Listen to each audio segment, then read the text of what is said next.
예, 안녕하세요. 다시 인사드리겠습니다. 저는 농업기술센터 이인전입니다. 반갑습니다. 제가 고추 교육을 하면서 여러 가지 질문을 많이 받았어요. 근데 그 질문 중에 어떤 질문이 있었냐면, 저는 이제 어떤 질문을 많이 하실까 생각하면, 첫 번째가 뭐냐면 탄저병 물어보실 거다. 두 번째, 칼라병. 사실 고추 농사 하시면서 이 두 가지만 완벽하게 해결하면 상당히 이제 다수역을 하실 수가 있는데, 근데 의외의 질문을 받았어요. 올해 고추 가격이 어떨 것 같습니까? 그 질문을 하시더라고요. 아니, 제가 무슨 점쟁이도 아니고 그거를 예측을 할 수가 없잖아요. 그래서 제가 고민을 하다가 올해 이제 새해 설날을 맞이해가지고 계룡산에 가가지고 제가 산신령님께 여쭤봤어요. 올해 고추 가격이 어떨 것 같습니까? 그랬더니 산신령님께서 표를 하나 주셨어요. 이 표를 잘 보면 올해 고추 가격이 어떨 것 같은지 짐작을 할 수가 있느니라 그러시더라고요. 그래서 제가 이거 가지고 한 달 정도 좀 연구를 해가지고 오늘 나왔습니다. 한번 살펴보실게요. 우리나라 고추 소비량이 1년에 한 20만 톤 정도 됩니다. 1년에 한 20만 톤 정도 소비가 돼요. 그 중에 절반은 대개 외국에서 수입해요. 어디서 수입하죠? 대개 중국입니다. 중국에서 한 10만 톤을 수입을 하고요. 그러면 우리나라에서 10만 톤 생산하면 딱 떨어져요. 근데 문제는 뭐냐면요. 여기 보시면 우리나라 생산량이 5년 동안 평균이 대략 한 7만 톤이에요. 그러면 3만 톤이 부족해요. 이 3만 톤이 부족한 거에 따라 가지고 그 수입하시는 분들이 이제 얼마로 수입하냐에 따라서 가격이 올라갈 수도 있고 내려갈 수도 있어요. 근데 보시면은 재배 면적이 평균으로 보니까 3만 헥타가 넘었어요. 그러니까 우리나라에서 그래도 고추를 안정적으로 가격을 유지하고 생산량을 하려면 최소한 3만 헥타 이상은 재배를 해줘야 된다. 근데 2022년도 작년이죠. 2만 9천 헥타, 3만 헥타 이하로 내려왔어요. 이 얘기는 뭐냐면 고추 생산량이 부족해질 확률이 많다. 그래서 전국적으로 보면 3만 헥타가 넘어야지 저희가 안정적으로 고추 이 생산이 되고 하는데, 실제로 보니까 지금 나이도 많이 드시고 여러 가지 여건이 안 좋다 보니까 자꾸 줄어가지고 요 3만 헥타 이하로 드디어 내려왔습니다. 그래서 올해도 가격이 작년 같은 경우도 한 근에 한 13,000원 정도 했다고 그래요. 평균적으로. 그럼 가격이 다른 해에 비해서 상당히 좋았습니다. 그럼 올해는 어떨 거냐? 그래가지고 작년 말에 농촌경제연구원에서 전국적으로 조사를 해봤어요. 고추 재배를 늘리실 겁니까? 줄이실 겁니까? 여쭤봤더니 2022년도에 3만 헥타 이하로 내려왔는데, 그러면 올해 예상은 2만 8천 헥타 더 줄었어요. 이 얘기는 뭐냐면 고추 가격은 지금하고 비슷하거나 더 좋아질 수도 있다. 물론 이거는 늘 해보셔서 아시겠지만 우리나라 재배 여건, 비가 많이 오냐 적게 오냐 이런 여건에 따라서 충분히 이제 달라질 수는 있지만, 그래도 올해 고추 가격은 제가 생각할 때는 올해도 작년처럼 좋거나 나쁘지는 않을 거다. 저는 그렇게 한번 예상을 한번 해보겠습니다. 예, 그래서 이제 고추를 재배하기 전에 고추의 특성 몇 가지만 알아보고 고추를 재배하도록 하겠습니다. 여기 보시면은 고추 특성 중에 발화단계, 온도 적응성 해가지고 발화단계는 몇 도, 가식, 정식, 재배, 배화 및 착화 해가지고 여러 가지 복잡하게 써놨어요. 저거 절대 외우실 필요 없어요. 저도 못 외우고요. 이걸 외우실 필요는 없고, 고추는 15도씨 이상, 30도씨 이하에서 잘 자란다. 그렇게 보시면 돼요. 다시 말씀드립니다. 고추는 15도씨 이상, 30도씨 이하에서 잘 자란다. 근데 그 조건을 잘 보시면 모든 작물에 똑같아요. 그러니까 고추는 하여튼 15도 이상, 30도 이하에서 재배하는 게 가장 좋다. 그리고 여기 보시면 개화 및 착화, 그러니까 꽃 피는 거하고 열매가 열리는데 가장 좋은 온도가 몇 도입니까? 18도에서 25도래요. 이 얘기는 다시 말씀드리면 5월달하고 6월달에 많이 달아야 된다. 7, 8월 가면 너무 온도가 높아가지고 꽃이 피는 숫자도 확실히 줄어들어 버리고, 그 다음에 꽃이 펴도 대부분 그냥 똑 떨어져 버려요. 대부분 열리질 않아요. 그건 뭐냐면은 30도 이상 고온이 되면 도저히 착과가 되질 않습니다. 그렇기 때문에 고추는 5월달, 6월달 이때가 착과를 많이 시켜야지 된다. 이렇게 생각을 하시면 될 것 같습니다. 그 다음에 두 번째는 이제 햇빛은 어떠냐, 어떤 햇빛 조건에서 잘 자라냐. 뭐 모든 작물이 다 햇빛은 많아야 참 좋은데요. 여기 보시면 광포화점 해가지고 3만 룩스라고 써 있어요. 그리고서는 이제 3만 룩스가 얼마지 이제 잘 기억이 이제 비교가 안 되잖아요. 그래서 저희가 보니까 그럼 오이 같은 경우는 6만 룩스, 수박은 8만 룩스. 오이나 수박에 비해서 햇빛이 그렇게 세지 않아도 된다. 그래서 이 고추는 다른 작물에 비해서 햇빛이 그렇게 세지 않아도 되기 때문에 우리나라 조건에서는 얼마든지 뭐 햇빛이 문제가 돼가지고 재배하기 힘들지 않다. 단지 햇빛에서는 광합성을 오전에 70%, 오후에 30%로 한대요. 오전에 70%, 오후에 30%. 얘기는 뭐냐면 내가 밭을 만드는데, 고추밭을 만드는데 어떻게 하면 오전에 햇빛을 많이 받을 조건이 될까, 이거 연구하셔가지고 오전에 햇빛을 많이 받게끔 밭을 만드시라, 그 말씀을 드리겠습니다. 근데 단지 햇빛은 그렇게 큰 문제가 되지 않는다. 고추에서는 그렇게 생각하시면 될 것 같습니다. 제가 생각할 때 고추에서 가장 문제가 되는 거는 일반은 온도지만 저희가 그거보다 더 중요한 거는 물이다. 고추는 물과 가장 깊은 연관성이 있다고 보시면 될 것 같습니다. 그래서 여기 보시면은 천근성이래요. 천근성이라는 얘기는 뭐냐면요, 뿌리가 깊게 뻗는 게 아니고 그냥 땅 표면에 다 몰려 있대요. 그래가지고 지주대로 세워지지 않으면 다 쓰러지고 그렇게 하잖아요. 근데 그 이유가 뭐냐면요, 이 뿌리가 숨을 쉬어야 된대요. 그래서 너무 깊이 있으면 숨을 못 쉬니까 이 표도 근처에 숨을 쉬기 위해서 이 뿌리가 이 표면에 많이 몰려 있어요. 그러다 보니까 또 숨을 더 잘 쉬게 해주기 위해서 저희가 일항을 이렇게 만들어요. 일항을 만들어주면 옆에서도 막 그 산소가 들어갈 틈이 생기잖아요. 그래서 일항을 이렇게 두둑을 높게 해주셔가지고 재배를 많이 하고 있습니다. 여기 건조에도 약하고 너무 물이 너무 많아도 안 좋다. 그래서 하여튼 고추는 물과 아주 깊은 관련이 있는 작물이다, 이렇게 보시면 될 것 같습니다. 그 다음에 토양 조건인데요. 토양 조건은 양토하고 식양토 사이에 잘 자란다. 토양을 구분하다 보니까 뭐 사토는 이제 모래가 많은 토양을 이제 사토라고 하고요. 그 다음에 식토, 이거는 이제 진흙이 많은 토양을 이제 식토라고 보통 저희가 표현을 하죠. 그래서 요 양토하고 식양토 사이에서 잘 자란다. 이거는 뭐 우리나라 토양에서는 크게, 특히 밭토양이나 논토양에서는 크게 문제가 되지 않는다. 토양은 크게 문제가 되지 않는다고 보시면 되고요. 중요한 건 단지 pH가 6.0에서 6.5가 제일 좋다. 그런데 우리나라 토양은 일반적으로 보면 약간 산성 토양이기 때문에 뭐 뒤에도 말씀드리겠지만 고토석회를 반드시 넣어주셔야 돼요. 그래서 그 얘기는 다시 한번 설명을 드리겠습니다. 그래서 우리나라 토양은 그렇게 문제가 되지 않는다, 이렇게 보시면 될 것 같습니다.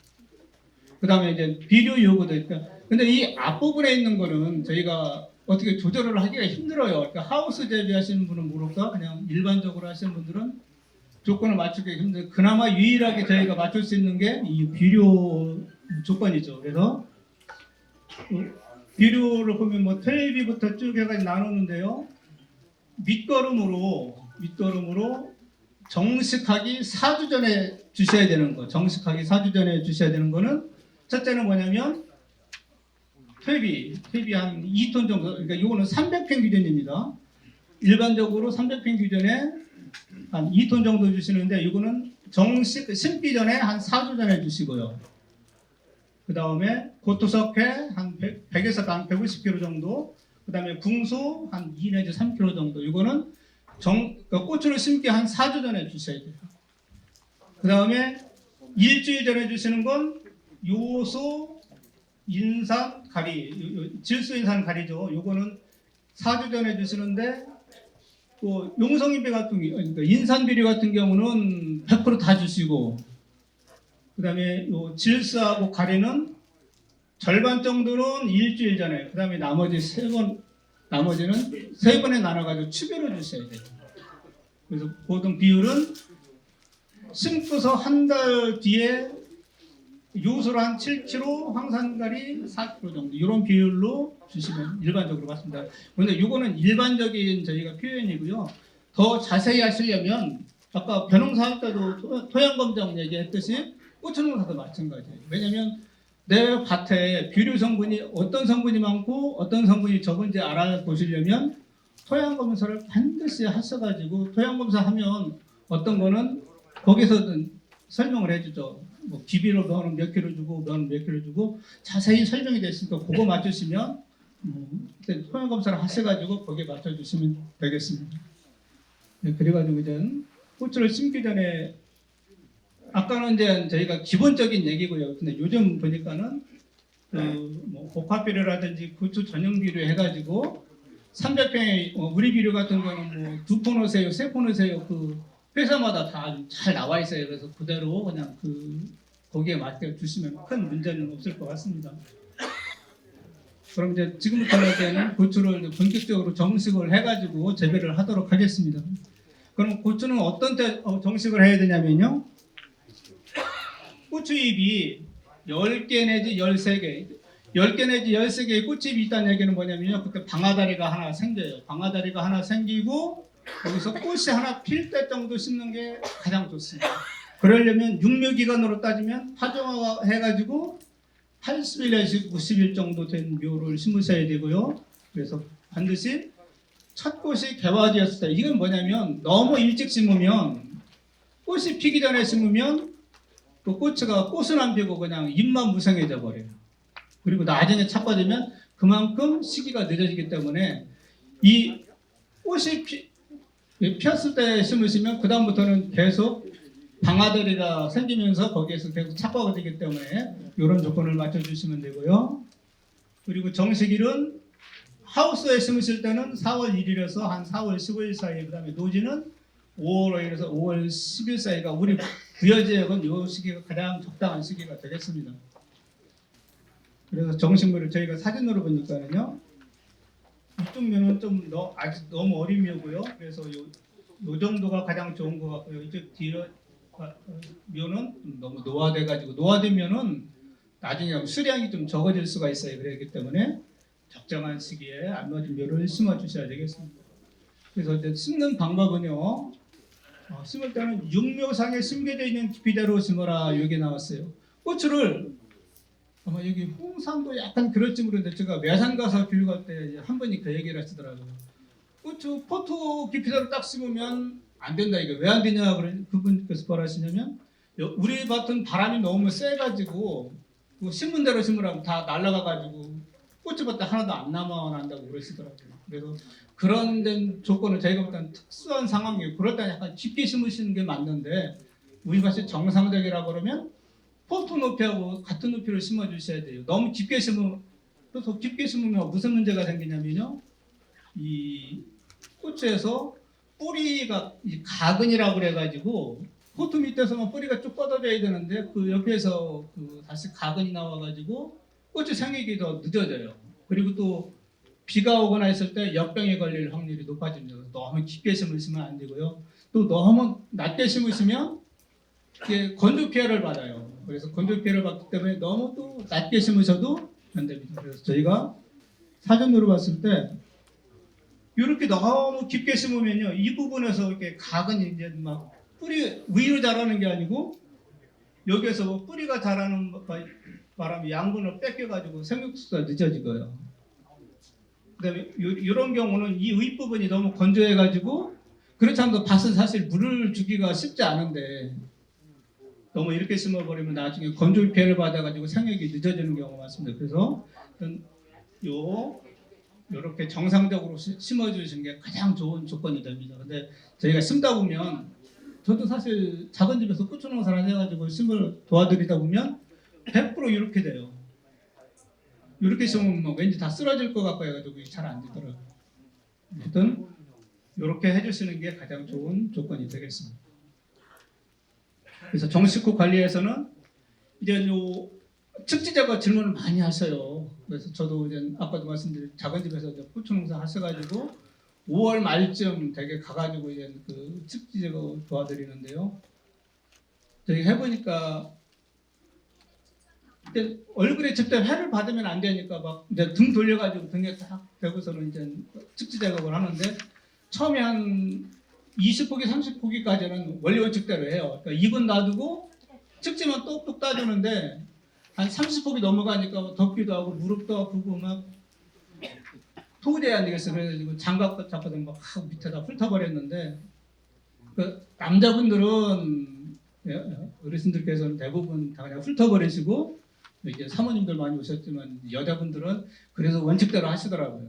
그래서 하여튼 원칙은 뭐냐면 2분 남겨두고 측지만 제거를 하라. 근데 그러면 보통 이제 한 10마디 정도인데 측지를 한 번에 다 제거하냐? 그 한 번에 다 제거하는 게 아니고 한 3번 정도 나눠가지고 그러니까 한 번에 한 3마디 정도 하여튼 측지 제거해주고 한 일주일 지나서 제거해주고 일주일 정도 지나서 제거를 해주는 게 원칙이다까지만 말씀드릴게요.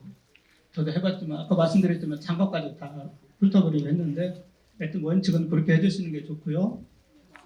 그래서 왜 그러냐면 꽃주 한 개가 정상적으로 열리려면 잎이 8장이 있어야 된다. 잎이. 그러니까 그 밑에 있는 거 다 훑어내렸다는 얘기는 뭐냐면 첫 번째나 두 번째에 있는 열린 그 꽃주한테 갈 양분을 다 우리가 저희가 뺏어버리는 거 똑같은 거예요. 그렇기 때문에 일단 원칙은 측지는 제거해주고 잎은 남겨주시는 게 원칙이다. 그렇게만 말씀드릴게요.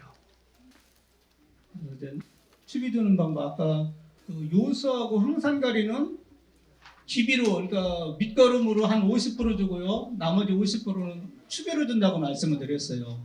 그럼 여기 보면 1차 추비는 언제 하시냐면 정식하고 25일 내지 30일 그러니까 한 달 정도 후에 심고 한 달 정도 후에 추비를 주시는데 고추하고 고추 사이 요 사이에 주시면 돼요. 이건 뭐냐면요.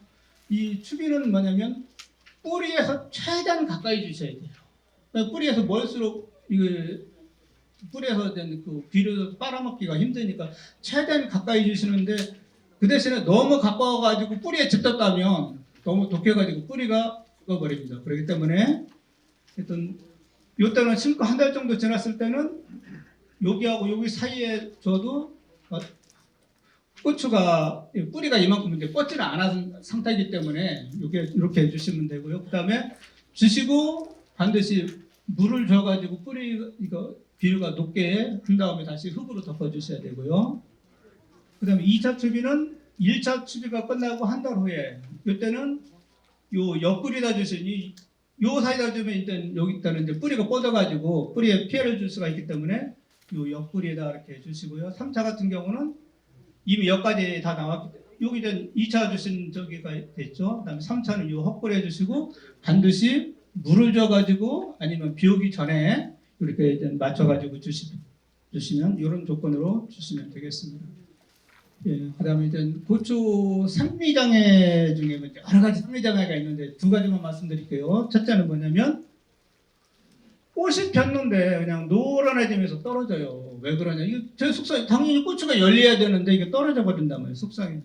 뭐 유사진은 사실 조금 이제 낙과하고는 뭐 사진이 맞진 않는데 그럼 이렇게 꽃이 피기도 전에 떨어지는 거하고 꽃이 폈는데 다 떨어지면 왜 떨어지냐? 첫 번째 이유는 아까 온도에서 말씀드렸어요. 고추는 15도 이상 30도 이하에서 재배를 하셔야 된다고 말씀드렸는데 이 꽃이 필 때 너무 온도가 낮을 때 특히 밤에 한 7시 정도 됐을 때 온도가 16도 이상이 돼야 됩니다. 그 이하가 되면 얘들은 그냥 노랗게 떨어져 버린다. 아니고 그리고 30도 이상이 돼버리면 그러니까 7월이나 8월 정도 이제 고온이 되죠. 그러면 온도가 너무 높을 경우에도 수정이 정상적으로 안 돼가지고 다 떨어질 수밖에 없다. 그렇기 때문에 고추가 저렇게 떨어지는 거는 너무 일찍 심었거나 아니면 심은 다음에 갑자기 날씨가 저온이 돼가지고 온도가 안 좋으면 꽃이 떨어질 수가 있다고 보시면 되고요. 그 다음에는 이제 약재. 약을 쫙 줬는데 약이 조금 남았어요. 그냥 버리기 아까우니까 그냥 한 번 더 뿌리시는 분이 가끔 계세요. 그럴 때 그 때문에 농도장이 나올 수가 있고요. 그 다음에 저희는 원칙적으로 약은 한 가지만 주십시오라고 말씀을 드려요. 근데 실제적으로 저희가 현장 가서 이렇게 되면 살충 제조해줘, 살균 제조해줘, 칼슘 제조해줘, 영양 제조해줘 막 하다 보니까 어떤 분은 8가지를 섞어주셨대요. 그럼 물을 8배로 늘려야 되는데 실제로 물은 똑같은 상태에서 양만 막 8배로 진하게 주셨다니. 그 중에 영양제라든지 칼슘제 중에는 이게 어느 성분으로 어떤 성분으로 이게 제조가 됐는지 저희가 모르는 게 너무 많습니다. 그래서 보면 100에 한 90은 괜찮은데 어쩌다 보면 까뜩 보면 약해 나는 수가 있어요. 그래 입이 다 쏟아진다든지 여러 가지 저렇게 꽃이 떨어진다든지 이런 장애가 올 수 있기 때문에 원칙은 농약은 단지 한 가지만 주십시오. 이게 원칙입니다. 그 다음에 요 착과량이 많을 때 이거는 뭐냐면요.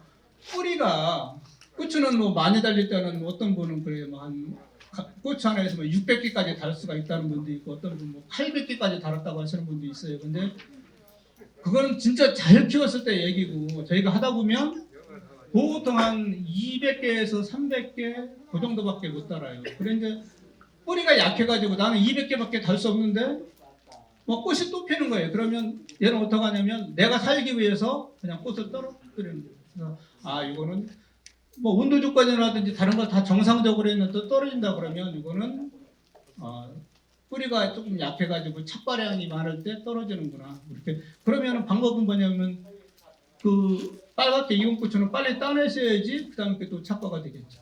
이렇게 해주시면 되겠습니다. 그 다음에 이제 두 번째 가장 저희가 질문을 많이 받는 것 중에 하나가 칼슘 결핍증이라고. 왜냐하면 이 끝부분이 이렇게 물르다가 나중에는 까맣게 썩어 들어가죠.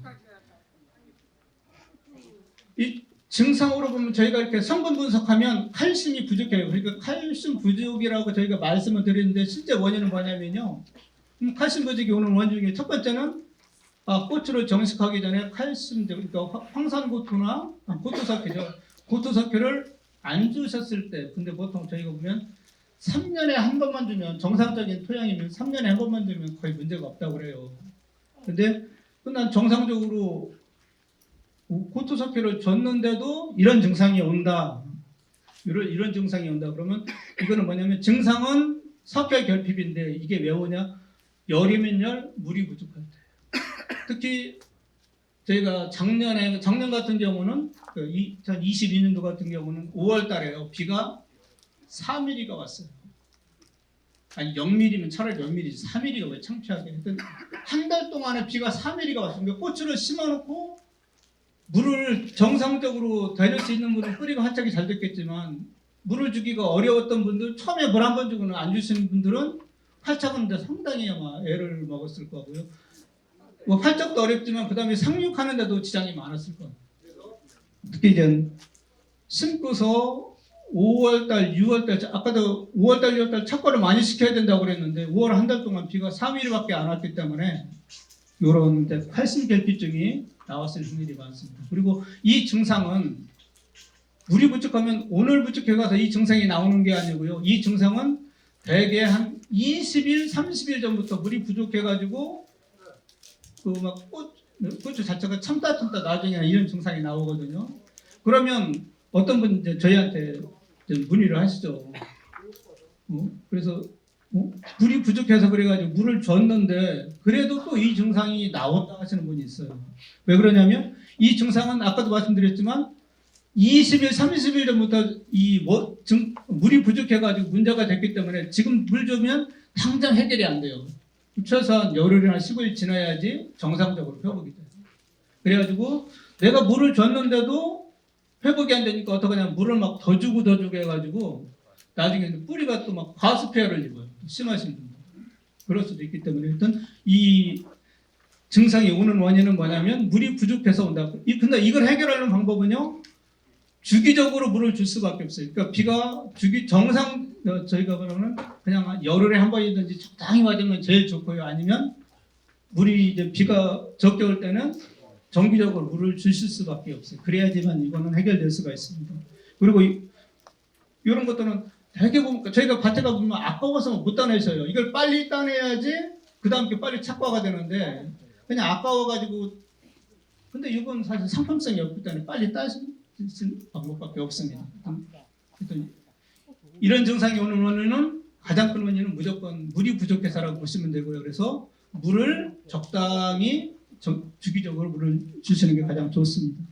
구토석회 300평 기준으로 한 100에서 150kg 주시. 이거는 이제 심기 전에 주시는 거고요. 그다음에 유기물, 볏짚이라든지 밀걸 같은 경우 것으로 일단 아까 뭐 퇴비 한 이틀 말씀드렸지만 이런 것들을 충분히 이제 주셔야 된다. 그다음에 적정한 토양 수분 유지 이거는 말씀드릴게요. 병해충 중에 뭐 몇 가지만 저희가 문제가 됐던 거 설명을 드리도록 하겠습니다. 첫 번째는 고추 역병입니다. 고추 역병이 오는 원인은 고추가 이제 그 자랄 때 보면 고추가 나는 고추 입장에서 물이 적당해라고 할 때는요, 역병 입장에서는 물이 부족해요. 근데 고추 입장에서 물이 내가 너무 많아가지고 나 숨쉬기가 곤란해 할 때가 있어요. 침수됐을 때 막 뿌리가 침수되면은 숨쉬기가 곤란해. 그런데 이때는 뭐냐면 역병은 내가 살기는 가장 좋은 때 이렇게 잡아요. 그러니까 결국 뭐냐면 고추 포장이 정상적인 물보다 너무 많을 때 역병은 발생한다. 그러니까 역병 같은 경우는 어떤 이렇게 주머니에 이렇게 쌓여 있다가 정상적일 때는 활동을 못하죠. 근데 물이 많아지면 이 주머니가 터지면서 요 안에 있던 그 곰팡이들이요 물속에서 헤엄쳐가지고 이동을 해요. 그렇기 때문에 이동 속도가 무지하게 빠릅니다. 그래서 역병이 한번 발생하면 옆으로 급속하게 퍼지는 원인이 뭐냐면 정상적일 때는 그렇게 발병을 안 하다가 이렇게 토양이 비가 많이 와가지고 침수가 물이 잠겼다 그러면 이때부터 활발하기 때문에 요거를 이 역병을 막는 방법은 첫 번째도 물 관리, 두 번째도 물 관리, 세 번째도 물 관리다. 그리고 이 역병 같은 경우는 약으로 거의 해결이 안 되는 게 뭐냐면요. 땅 속에서 물을 따라 이동하기 때문에 약은 땅 표면에 가지고 얘들은 땅 속에서 활동을 해요. 그렇기 때문에 약으로 역병을 잡을 수는 없습니다. 실제로 그 조건을 맞춰가지고 약을 줄 수가 없기 때문에 어떤 이 역병을 막으려면 어떤 배수를 잘 해주는 게 첫 번째다. 이렇게 보시면 될 것 같습니다. 그래가지고 증상으로 보시면 이게 이 고추하고 땅하고 만나는 이 부분이 잘록하게 들어가면서 심할 경우에 이렇게 곰팡이도 피죠. 이거는 역병에 맞구나 보시면 될 것 같습니다. 그래서 방지할 수 있는 방법 중에 첫 번째는 이랑을 높게 해줘라. 보통 20 내지 30cm 정도. 그 다음에 배수로를 깊게 파가지고 침수되지 않게 해주시는 방법이 가장 좋은 방법입니다. 그리고 최근에는 그 저항성 품종이 많이 나와가지고 역병은 옛날에 비하면 많이 좀 문제가 좀 안 되고 있습니다. 그리고 꽃에서 뭐니 해도 가장 문제가 되는 건 탄저병입니다. 탄저병 같은 경우는 나중에 곰팡이 이 정도 되면 이 안에 포자가 한 1억에서 한 10억 개 정도 있다고 그래요. 일반적으로 보면. 그러니까 상당히 문제가 많이 되는 거고요. 포자가 발화를 해가지고 요 부착이 낼 때까지 약을 치면 요때는 약을 맞으면 병원균이 죽습니다. 탄저병이 죽는데 3번처럼 이 안에 뚫고 이 고추 잎 속으로 고추 열매 속으로 들어가 버리면 일단 아무리 약을 쳐도 안 죽습니다. 그래서 그러면 요때가 어떤 조건이냐면요. 비가 왔다가 그치고 4시간 내지 8시간이면 요 속으로 들어가고 고추 열매 속으로 들어가 버린대요. 그러면 비가 그친 다음에 4시간 이내에 약을 주셔야 되는데 문제는 뭐냐면 비가 밤에 그쳤어요. 그러면 약을 주실 수가 없어요. 그리고 꽃잎에 비가 그쳤다고 해도 물기가 많기 때문에 약을 주기가 쉽지 않기 때문에 그거에 대한 그래서 약으로 해결하는 것도 사실은 쉽지가 않은 문제점이 좀 있습니다. 여기도 말씀드렸지만 요 발병 조건은요 온도가 30도씨 정도, 그러니까 고온일 때, 저온일 때는 이 발현 속도가 상당히 늦어요. 근데 온도가 높아가지고 30도씨 정도 되고 그 다음에 습도가 90% 이상. 이 얘기는 뭐냐면 비가 왔을 때란 얘기죠. 그래서 비가 그치고 온도는 높고 그러니까 7, 8월 달에 비가 왔다 그러면 100% 탄저병은 온다고 보셔야 돼요. 그리고 다른 병원균들은 대부분이 상처가 있어야지 들어갑니다. 아까 역병균 같은 경우도 상처가 있어야 들어가고요. 그다음에 풋노병, 청구병이라고 하는 것도 보면 상처가 있어야 들어가는데 이 탄저병균은 온도하고 습도만 맞으면 상처가 필요 없이 그냥 자기가 그냥 뚫고 들어요. 그만큼 파괴력이 강해요. 그래서 제일 어떻게 보면 무서운 거예요. 그리고 탄저병이 오는 거고요. 그럼 방제 방법은 어떤 방법을 방제를 해주셔야 되냐면 첫 번째 방제 방법 1번은 뭐냐면요. 고추 농사가 끝나면 고추대를 반드시 뽑아가지고 버리셔야 돼요. 저희가 보면 뭐 3월 달에도 뭐 이렇게 밭에 가다 보면 고추대가 그냥 있는 분들이 있어요. 그분들은 나는 올해 탄저병균을 그냥 내가 밭에다가 그냥 뿌려놓고선 농사짓다 안 해도 똑같아요. 그러니까 고추대는 농사가 끝나면 되게 농사 끝나면 귀찮기도 하고 힘드시니까 그냥 방치하시는데 하여튼 고추 밭에서 빨리 없애셔야. 근데 전 옛날 같으면 막 소각 뺐는데 소각을 못하게 하니까 힘드시긴 하지만 그래도 고추대를 최대한 빨리 없애셔야지. 지금처럼 조금 있으면 지금 2월이니까 3, 4월 되면 막 밭 정리해야 되는데 하여튼 오래 놔두면 놔둘수록 탄저병을 밭에다 뿌리는 거하고 똑같다. 그렇기 때문에 1번은 무조건 고추대를 빨리 뽑아서 없애시는 게 1번이에요. 탄저병을 막는 두 번째는 뭐냐면 비가 올 때 비 안 맞게 가서 우산을 씌워주면 돼요. 아니 고추 밭에 가가지고 밤에 비 오면 어때요? 가가지고 우산 쓰고 비 안 맞게 하면 되죠. 왜 그러냐면요. 빗물이 땅에 튀겨가지고 올라갈 때 튀기면은 그 병원균이 빗물 따라가지고 같이 튀어 올라가면서 열매든 잎이든 붙어가지고 병을 일으켜요. 그래서 우산을 가만히 씌우면 되잖아요. 한 200평짜리 하우스. 그러니까 하우스에다 꽂히는 분들은 탄저병 얘기를 안 해요. 왜? 근본적으로 탄저병 가는 걸 막아버렸습니다. 근데 나는 1번도 안 됐어. 물론 1번은 사실 고추대 빨리 뽑아낸다고 해도 탄저병균이 없을 수는 없죠. 그 다음에 2번 하우스도 비닐하우스도 없어. 그러면 세 번째는 결국 약을 주셔야 돼요. 근데 여기 보니까 저희가 보호용이 있고 치료용이 있대요. 보호용은 뭐냐면 비가 오기 전에 전착제를 섞어서 주시는 게 보호용이라고 생각하시면 되고요. 가격도 더 쌉니다. 그래서 이때 비 오기 전에 처리를 하시면, 아까도 말씀드렸죠. 비 온 다음에는 얘들이 4시간 내지 6시간 안에 고추 열매 속으로 들어가기 때문에 그 전에 약을 주셔야 되는데 그거보다는 비 오기 전에 주시면 효과가 제가 볼 때는 90%. 그럼 비가 그친 다음에 뭐 치료용으로 줬다 그러면 효과가 한 10%. 그러니까 요즘 일기예보 거의 잘 맞잖아요. 그래서 언제쯤 비가 온다더라 그러면 그 전날 전착제하고 섞어가지고 예방용으로 보호용은 보면 여기에 그 살균제에 카라고 써 있대요. 그러면서 이제 여러 가지 종류가 있어요. 뭐 저희가 그걸 다 일일이 설명드릴 수는 없고, 그 다음에 치료용으로 쓰는 거는 다라고 써 있는 게 있고 사라고 써 있는 게 있고요. 요 다라고 써 있는 건 보호용하고 치료용 섞여 있는 경우가 많고요. 요 사라고 써 있는 건 대부분 이제 치료용인데 가격도 비싸고 사실 써도 효과도 늦고 그런 겁니다.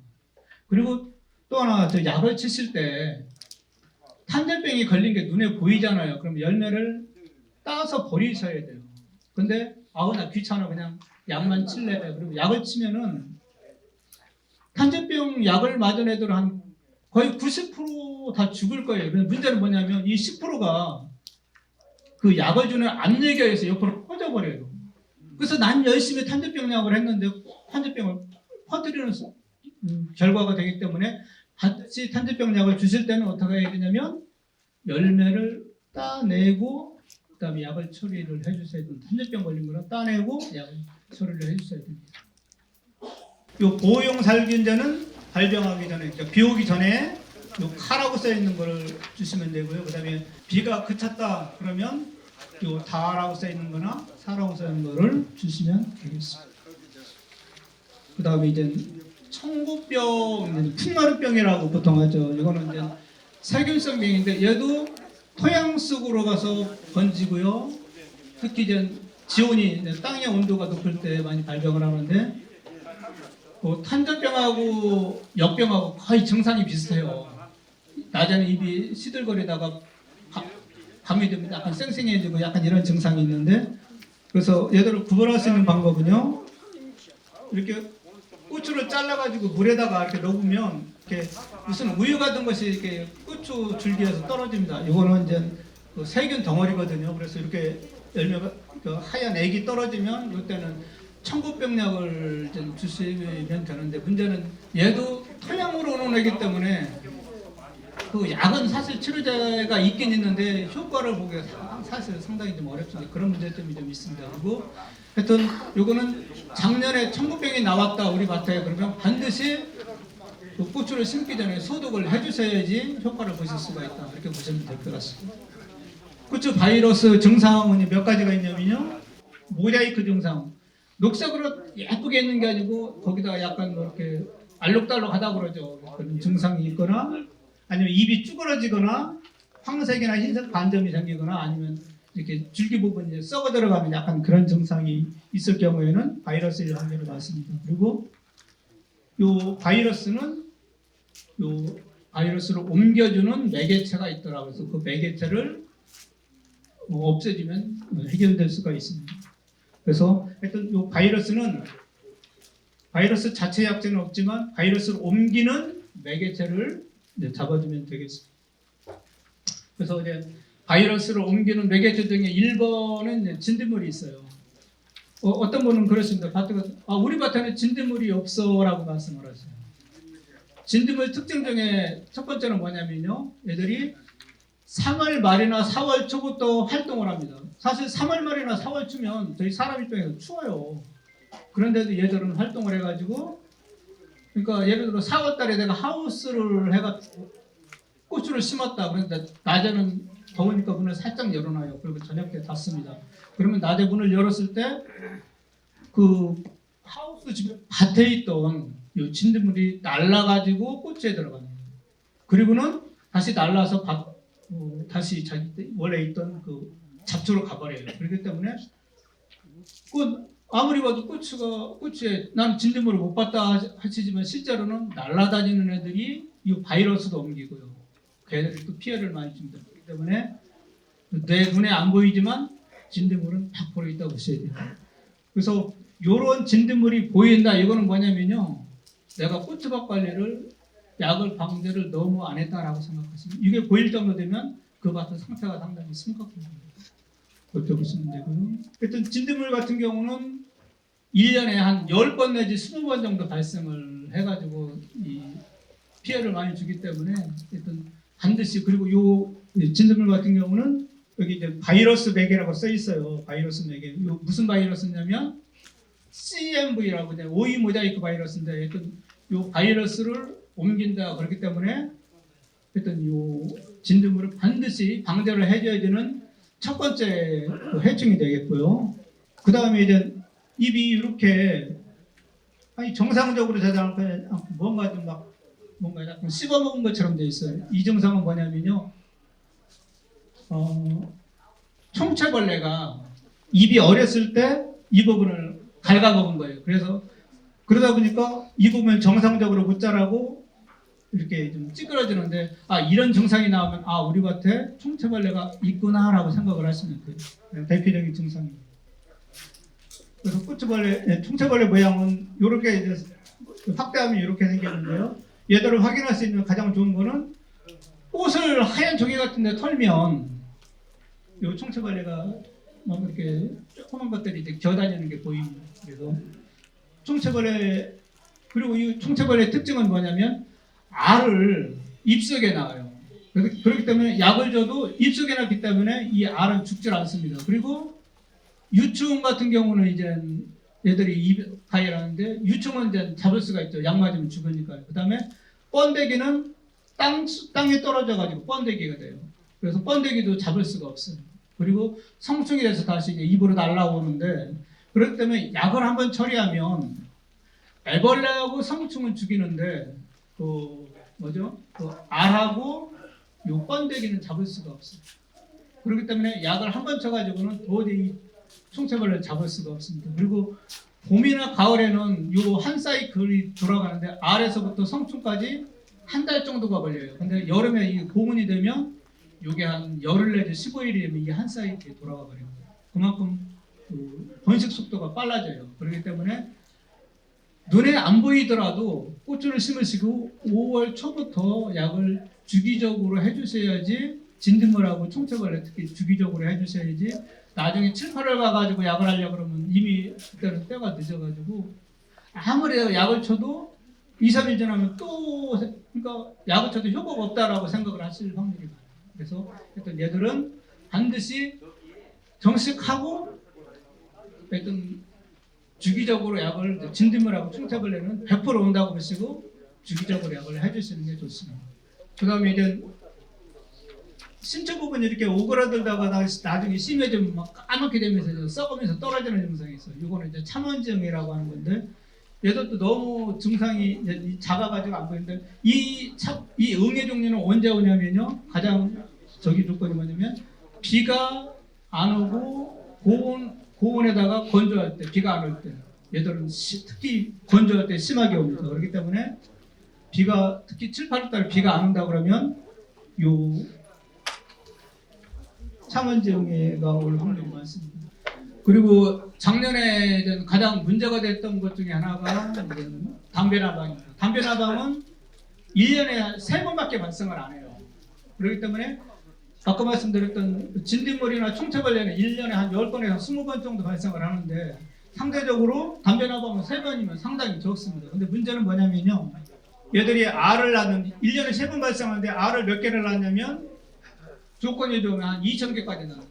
500개 낳는 경우도 있고, 이 문제는 뭐냐면 진딧물이나 총체벌레 같은 경우는 한 어떤 때는 50개에서 한 200개 정도 나와요. 그것도 물론 무지하게 많은 건데, 거기에 비하면 이 담배나방은 2,000개이기 때문에 한 개를 살려주면 2,000개가 됐습니다.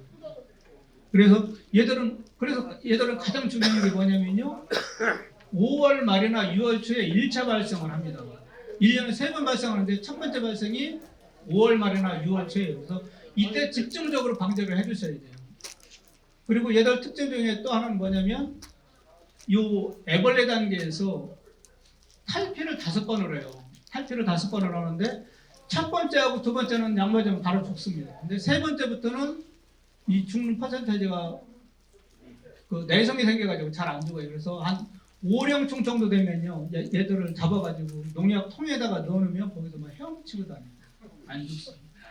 그렇기 때문에 하여튼 얘들은 반드시 5월 말이나 6월 초 처음 발생할 때, 이때 반드시 집중적으로, 그러니까 막 2, 3번 담배나방 약을 집중적으로 해주셔야 돼요.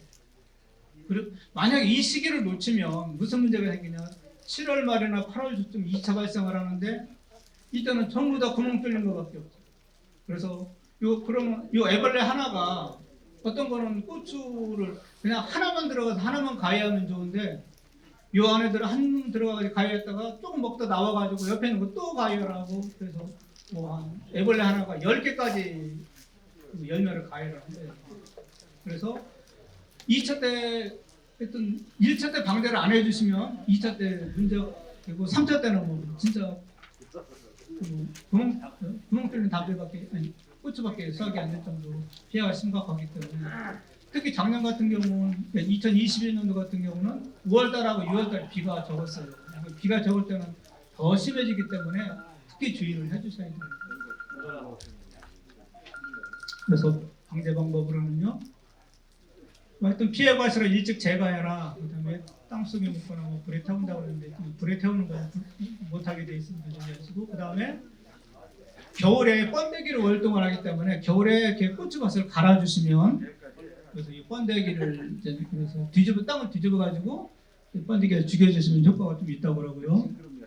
말씀드렸죠. 5월 말에서 6월 초 이때 집중적으로 방제 약들을 해주십니다. 예, 이상. 예, 올해 저희가 보면 사실 고추농사가 매년 보면 쉽진 않지만, 올해도 그래서 고추농사 잘, 풍년농사 잘 돼가지고 돈 많이 버시기 바랍니다. 고맙습니다.